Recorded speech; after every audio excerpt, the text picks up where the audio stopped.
Al-Imam Ibnu Qayyim ini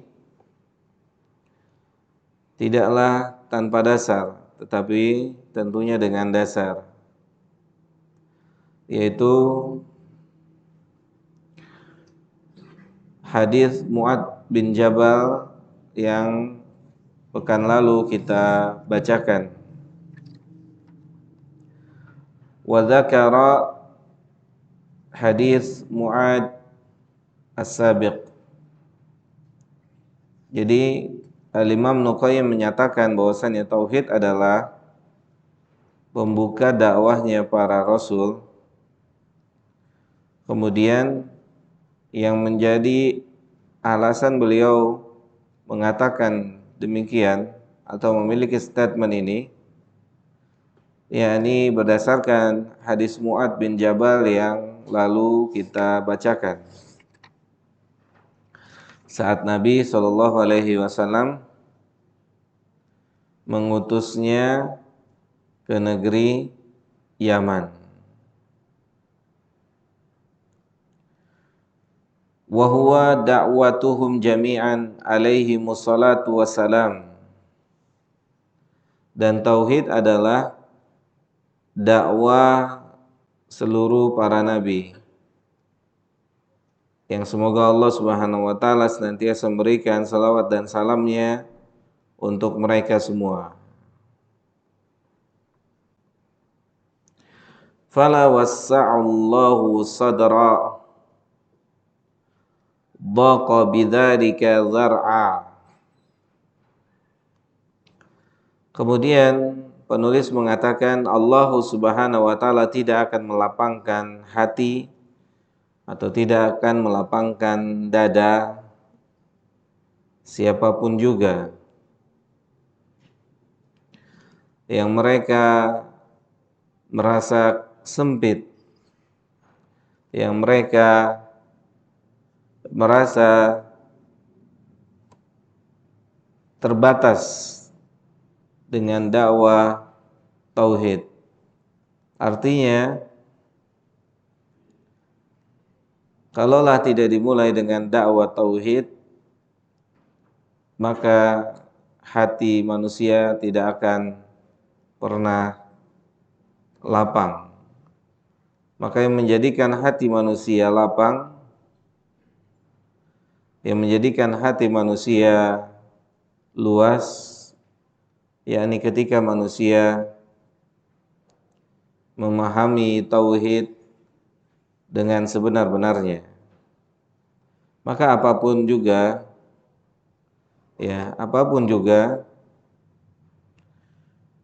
yang dilalui oleh manusia, yang ditempuh oleh manusia, maka tidak akan pernah menghasilkan kelapangan. Saya contohkan gini.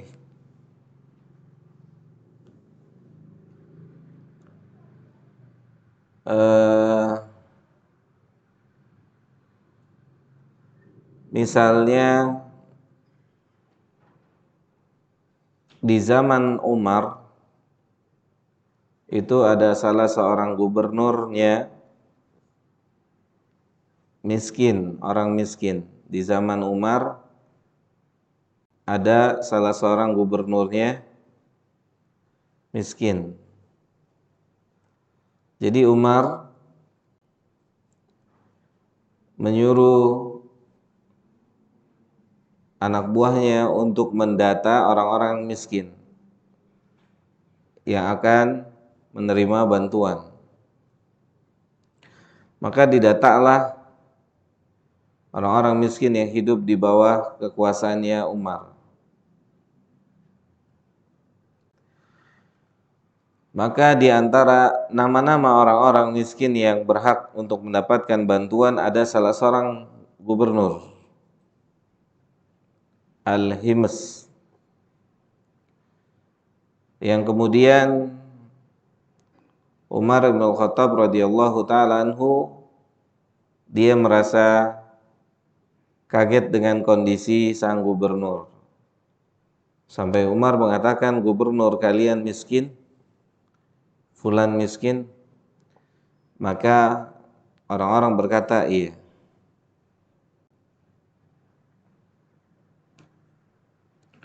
Kemudian dikirimlah sejumlah uang kepada gubernur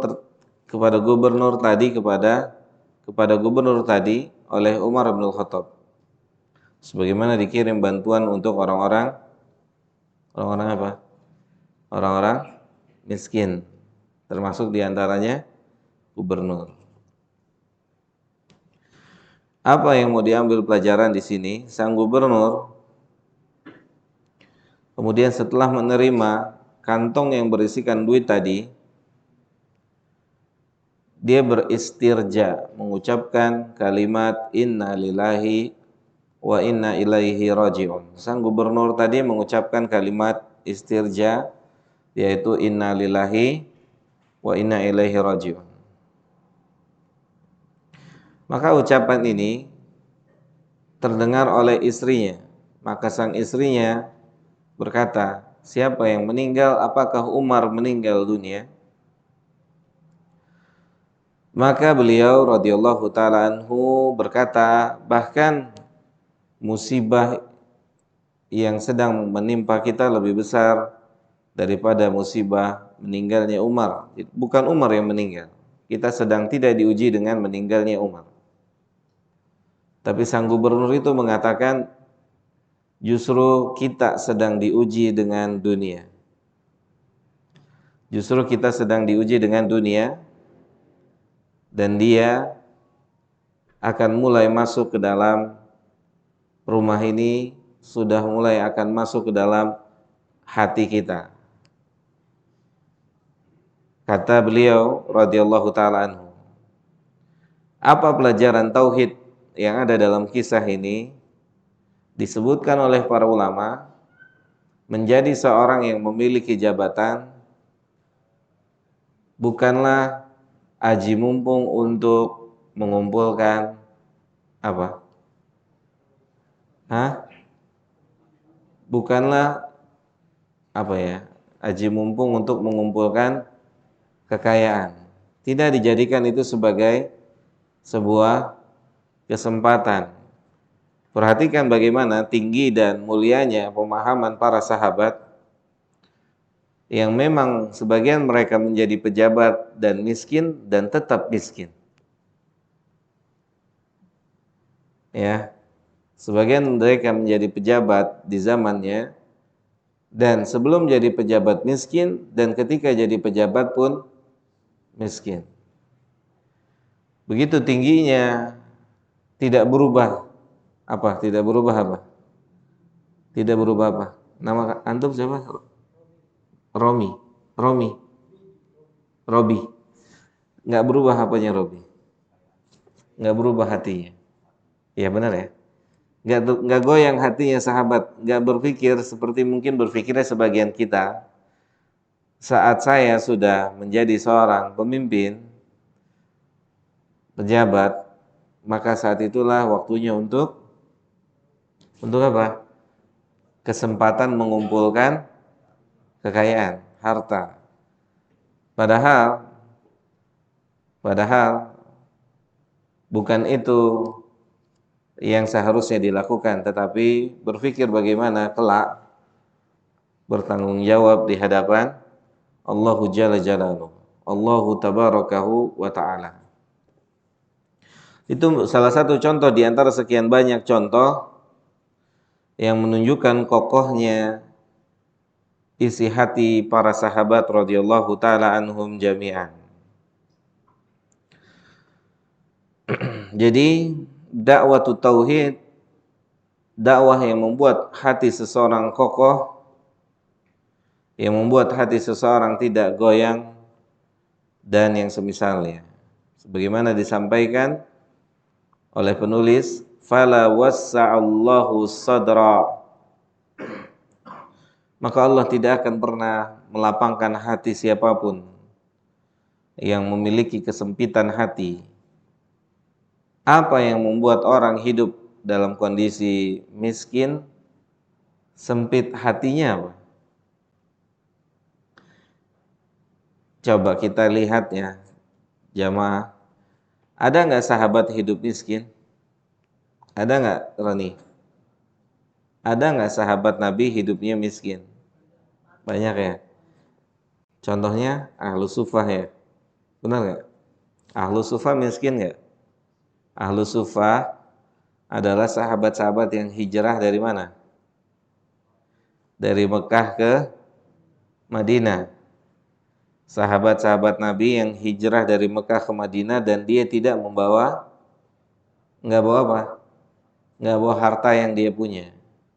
Hijrah total, hijrah totalitas, 0%, 0, sifar. Dia nggak bawa apa-apa. Itu hijrah total, hijrah. Ya, miskin nggak punya tempat tinggal, maka ditempatkan oleh Nabi di Masjid Nabawi.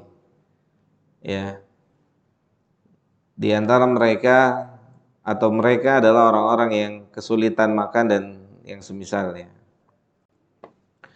Tapi tidak didengar ada sebuah riwayat mereka mengeluhkan tentang itu. Mereka mengeluhkan tentang apa yang mereka rasakan saat itu. Adapun riwayat yang menyebutkan mereka mengeluh bukan mengeluh karena miskinnya, tapi apa? Apa jemaah? Tapi karena mereka kalah beramal dari orang kaya. Mereka tidak sedang mengeluhkan kita nggak pernah makan enak nih gitu kan. Kita tidurnya tidak di kasur yang empuk. Kita nggak bisa jalan-jalan. Bukan itu yang mereka keluhkan. Tapi yang mereka keluhkan apa, Roni? Kalah ya. Itu kan, pernah dengar hadis ini? Pernah dengar? Mereka tidak sedang mengeluhkan kondisi makanan-makanan mereka. Mereka tidak sedang mengeluhkan kondisi pakaian-pakaian mereka. Bahkan salah seorang ustadz yang pernah belajar bersama Syekh Muhammad Saleh Al-Utsaimin rahimahullah rahmatan wasi'atan, pernah duduk bareng. Mohon izin saya nggak bisa sebut namanya. Beliau bilang, kalau ngelihat Syekh itu ngelihat seperti orang Baduy dengan pakaian apa adanya yang dia miliki. Nggak ketahuan seorang ahlu ilmu. Akan ketahuan dia ahlul ilmu kapan? Saat dia duduk berbicara di majelis. Baru orang tahu dia gudangnya ilmu. Tapi ketika ada di Masjidil Haram atau Masjid Nabawi, orang nggak akan sangka dia itu Syekh Muhammad Saleh Al-Utsaimin rahimahullah. Pernah dengar ya? Saya pernah cerita di sini tentang askar yang nyuruh bangun dia di sini ya. Di sini bukan, Pak? Di sini ya. Yang petugas nyuruh bangun dia karena saf terdepan untuk ulama. Di sini bukan saya ceritanya. Di sini ya. Berarti nggak perlu diulang ya. Udah, nggak apa-apa diulang. Ada yang belum tahu ya. Jadi apa? Biar lebih ingat ya. Antum datang juga ya, Masya Allah. Nggak ada. Kalau bahasa anak gaul nggak ada lu nggak seru gitu. Jadi suatu ketika masjid sudah penuh, ya Masjidil Haram penuh. Memang penuh terus kecuali saat COVID ini ya. Kemudian tersisalah saf-saf yang di depan. Yang saf di depan itu tidak boleh menempatinya kecuali para ulama. Maka Syekh Muhammad Shalih Al-Utsaimin ingin masuk ke dalam saf tersebut tapi tidak diperbolehkan. Oleh siapa? Askar-askar. Berarti askar yang nggak kenal siapa? Syekh. Sahih nggak? Askar yang nggak kenal siapa Syekh. Ajib. Ajib ya. Mungkin nggak? Mungkin nggak gitu? Sangat mungkin. Sangat mungkin. Sangat mungkin. Askar nggak kenal. Ya. Kemudian Syekh cari-cari celah, akhirnya Syekh bisa masuk ke dalam saf pendapat pertama itu. Bisa masuk itu. Kemudian sang askar ngelihat, ini orang kurang ajar nih. Tadi disuruh nggak boleh masuk, akhirnya dia masuk juga gitu. Ya kan? Nyelip-nyelip. Tapi Syekhnya lagi Salat. Lagi salat. Begitu selesai salat, askarnya datang. Colek-colek, ukhruj, keluar, keluar, keluar. Disuruh keluar. Syekh Muhammad Shalih Al-Utsaimin disuruh keluar. Keluar. Ini buat ulama, keluar, keluar. Dia nggak tahu dia sedang bicara sama ulama. Luar biasa. Nah, Ustadz ini ada di sekitar situ. Kemudian memberikan isyarat kepada askar. Panggil-panggil gini. Maka sang askar menyamperi sang ustadz. Kemudian sang ustadz mengatakan, huwa Syekh Muhammad Shalih Al-Utsaimin. Kaget. Balik lagi, dicium palanya. Alafu, dia minta maaf. Minta maaf. Maka sang ustadz dipelototin sama Syekh. Dipelototin. Karena Syekh nggak suka dia dikasih tahu siapa. Nggak suka Syekh dipelototin. Kalau kita, lu nggak tahu lu siapa gua lu. Gitu. Iya nggak? Kita tuh baru ngaji, kitabnya juga belum selesai gitu kan. Gua ada berapa kitab nih habis gitu.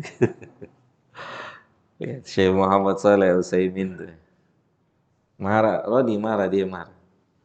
Lihat, Masya Allah. Nggak merubah kondisinya. Akhirnya Syekh Sudais datang. Sang imam datang. Lebih nggak enak lagi sang askar. Kenapa? Karena Syekh Sudais mempersilahkan Syekh Utsaimin untuk mimpin sholat.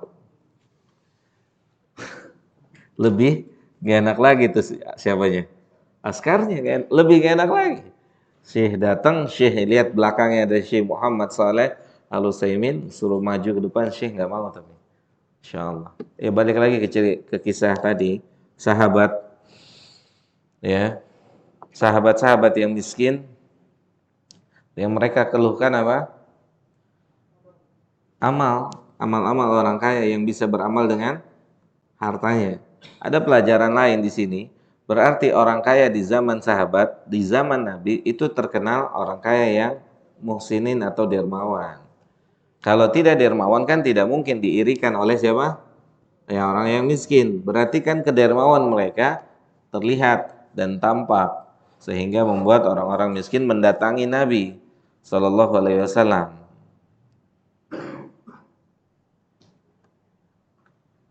Itu maksudnya. Ya, mau bagaimanapun juga, melewat apapun juga, ya, maka sulit untuk terbuka hati seseorang. Kemudian Allah Subhanahu wa taala berfirman di dalam Al-Qur'anul Karim, surat yang dibawakan oleh penulis dalam surah Al-A'raf ayat ke-59.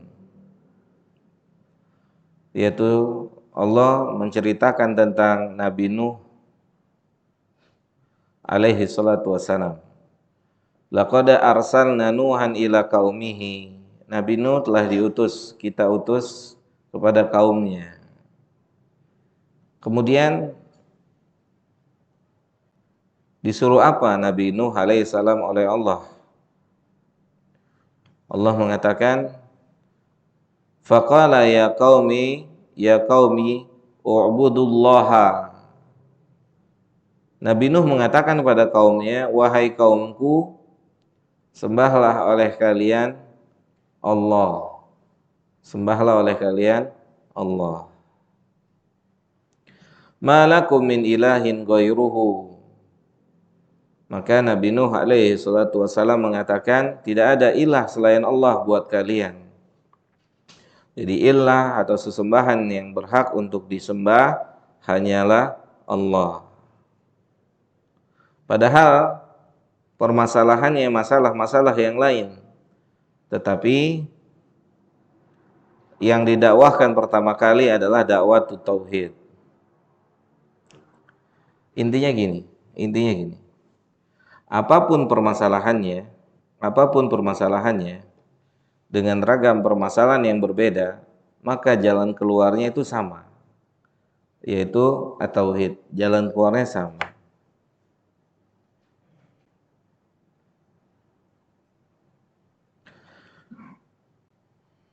Kemudian Kalau kita lihat di ayat yang berikutnya dalam surah Al-A'raf juga ayat ke-65, saat ini di ayat ini Allah menceritakan tentang Nabi siapa? Nabi Al-A'raf ayat 65, Nabi Hud. Tadi Nabi Nuh, sekarang Nabi Hud. Wa ila adin akhahum Huda. Dan Allah Subhanahu wa taala juga mengutus kepada kaum Ad, yaitu Nabi Hud. Kemudian Allah mengabarkan kepada kita apa yang dikatakan dan apa yang diperintahkan olehnya kepada nabi tersebut. Qala ya qaumi u'budullaha ma lakum min ilahin ghairuhu. Sama dengan apa yang disampaikan oleh siapa? Nabi Nuh alaihi salatu wassalam. Sembahlah oleh kalian Allahu Jalla wa Ala. Sembahlah oleh kalian Allah Subhanahu wa ta'ala, dan tidak ada sesembahan yang lain untuk kalian selain Allah Subhanahu wa ta'ala. Kemudian Nabi Saleh pun demikian. Wa ila Thamud dalam surat Al-A'raf juga ayat ke-73. Wa ila Thamuda akhahum Salihah. Dan Allah Subhanahu wa taala mengutus kepada kaum Thamud, yaitu Nabi Saleh. Qala ya qaumi u'budullaha ma lakum min ilahin ghairuhu. Wahai kaumku, sembahlah oleh kalian Allah Subhanahu wa taala. Ini setiap nabi punya masalah, punya problem yang beda-beda. Tapi solusinya disuruh nyembah Allah. Ini testimoni langsung dari mana? Dari langit, dari Allah yang diabadikan di dalam Al-Quran. Setiap nabi punya permasalahan yang berbeda-beda. Tetapi jalan keluar dari permasalahan yang mereka hadapi semuanya sama. Kenapa? Kenapa, Roni?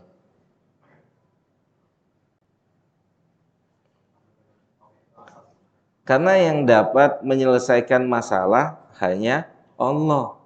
Apapun masalah yang dihadapi oleh manusia, yang bisa nyelesain siapa? Allah.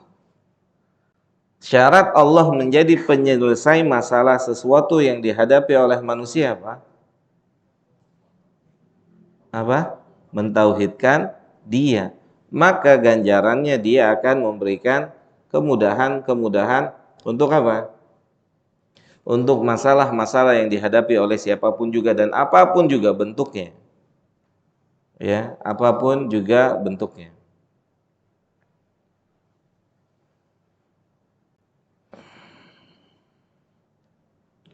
Kemudian berikutnya kepada kaum Madian, Nabi Syuaib juga berkata dengan perkataan yang serupa dengan Nabi Saleh, Nabi Hud, Nabi Nuh. Qala ya qaumi u'budullaha ma lakum min ilahin ghairuhu. Allah Ta'ala berfirman dalam ayat Al-Quran, dalam surat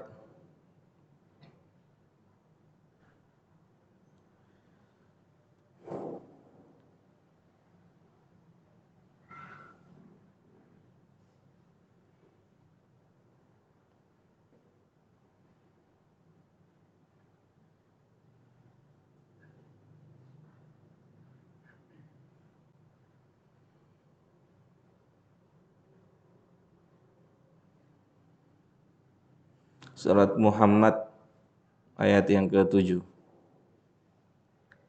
Dalam surat apa? Surat Muhammad ayat yang ke-7.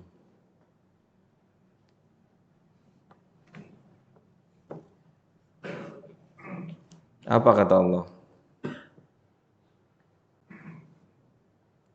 Ya ayyuhalladzina amanu, wahai orang-orang yang beriman.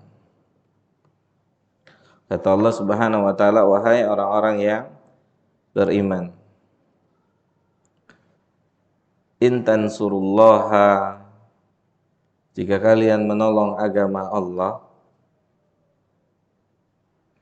Apa arti menolong agama Allah? Antum tolongin agamanya Allah gitu? Bukan. In tansurullah, jika kamu menolong agama Allah, dijelaskan oleh para mufassir kalau antum taat sama Allah. Gitu. Kira-kira Allah butuh bantuan kita nggak sih? Butuh nggak? Enggak sama sekali. Dengan atau tanpa kita, agama ini suatu hari nanti tetap akan dijayakan oleh Dia Subhanahu wa ta'ala. Dengan atau tanpa kita, agama ini tetap akan dijayakan suatu hari nanti. Sebagaimana yang Nabi katakan sallallahu alaihi wasallam, agama ini akan dijayakan nanti suatu saat. Saatnya tiba.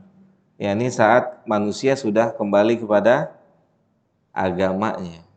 Kata Allah, kata Nabi gitu. Jadi, ya ayyuhalladzina amanu intan surullaha, wahai orang-orang yang beriman, kalau kalian taat sama Allah, kalau kalian kasih persyaratan ditolong sama Allah, itu taat sama Allah. Intan surullaha, kalau kalian taat sama Allah, maka sesuatu yang diterima oleh manusia yang berusaha untuk taat sama Dia, apa? Yansurkum, Allah pasti tolong kalian. Allah pasti tolong kalian. Kira-kira kalau Allah yang sudah nolong seseorang, ada yang bisa melemahkannya? Tidak ada. Cuman yang jadi pertanyaan begini teman-teman, jamaah semua yang dimuliakan oleh Allah. Yang jadi pertanyaan, kita belum berani mengamalkan ayat ini, atau belum sampai tingkat sempurna pengamalan ayat ini, padahal sudah mendapatkan lampu hijau dari Allah. Kalau antum hidup di dunia ini mau dapat pertolongan Allah, syaratnya apa? Taat ya. Syaratnya taat sama Allah, hidup antum dikasih pertolongan sama Allah. Dikasih pertolongan sama Allah, dikasih jalan keluar dari segala macam masalah yang sedang dihadapi. Lihat, antum perhatikan. Semua nabi punya masalah, punya ujian dengan umatnya. Jalan keluarnya sama. Nabi itu disuruh sama Allah agar memerintahkan manusia sembah Allah. Masalah antum beres. Ya, insyaallah. Allah nggak bilang kumpulin orang-orang pinter, kumpulin orang-orang yang IQ-nya tinggi-tinggi gitu kan. Untuk apa? Untuk menyelesaikan masalah yang sedang dihadapi? Enggak. Tapi Allah bilang sembah Allah gitu. Sembah Allah, jauhkan syirik gitu. Asas tuh. Maka setelah itu baru yansurkum, Allah pasti tolong antum, pasti. Pasti gitu. Cuma yang jadi permasalahan sebagaimana dijelaskan oleh siapa? Syekh Shalih Utsaimin dalam syarah Usul Salasah, pertolongan Allah itu enggak mesti saat kitanya masih hidup. Bisa jadi saat kitanya sudah meninggal. Gitu.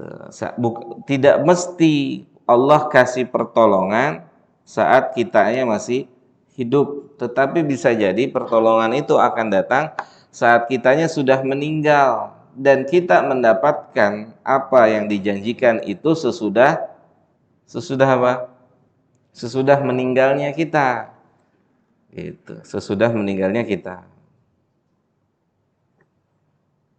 Paham? Contoh misalnya gini, Mus'ab bin Umair itu ketika dia meninggal saat perang Uhud, itu jenazahnya ditutup palanya, maka kakinya kelihatan. Ditutup kakinya, maka palanya kelihatan. Apa kata Abdurrahman bin Auf? beliau adalah orang yang lebih baik dari saya, dari Abdurrahman bin Auf, bukan dari kita. Itu kata dia. Dia orang yang lebih baik dari saya, tapi dia belum merasakan, dia belum menikmati, belum mendapatkan hasil daripada jerih payahnya. Tapi Allah sudah wafatkan dia. Gitu. Allah sudah wafatkan dia. Apakah artinya ya beliau ini tidak mendapatkan apa yang beliau usahakan? Dapat atau tidak?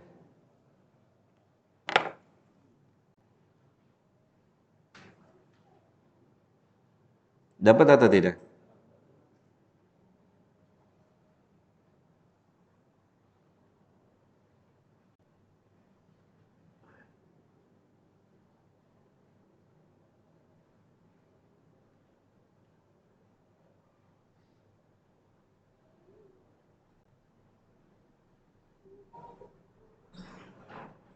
Ya, kita lihat, antum lihat surat Ali Imran ayat 169.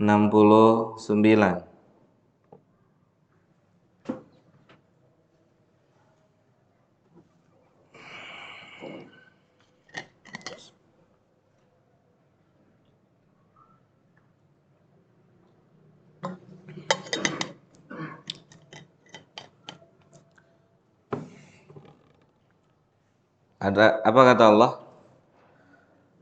Janganlah kamu mengira atau menyangka apa? Orang yang terbunuh di jalan Allah itu mati. Wala tahsabanna alladziina qutilu fi sabilillahi amwata. Sebagian orang mungkin berpikir orang yang mati di medan perang jihad itu sudah mati, sudah selesai urusannya gitu ya. Artinya sudah selesai. Tapi lihat kata Allah apa? Bal ahya. Akan tetapi yang benar memang fisiknya sudah meninggalkan, ruh dan fisiknya sudah meninggalkan dunia ini. Kita sudah tidak bisa berinteraksi dengannya. Allah bilang apa? Bal ahya.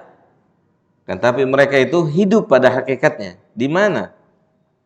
Inda rabbihim, di sisinya Allah.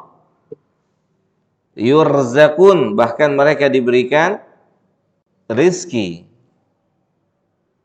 Paham maksudnya di sini? Paham?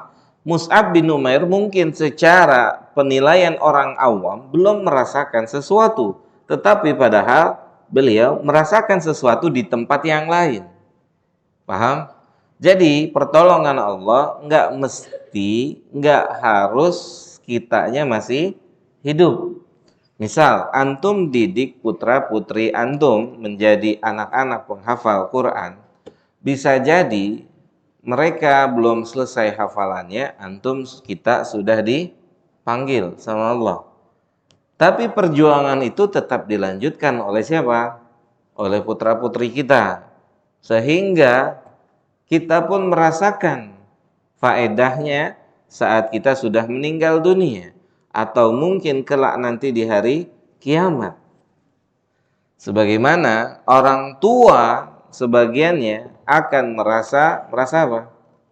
Merasa heran saat Allah memakaikan apa? Mahkota di kepalanya. Kenapa? Sampai mereka bertanya, amal apa yang membuat mereka dimuliakan seperti ini? Maka diberikan penjelasan, karena apa? Karena apa? Karena anaknya gitu. Bisa jadi orang tua itu merasakan faedah daripada perjuangan mendidik putra-putrinya, faedahnya dia rasakan sesudah wafatnya. Itu harus difahami.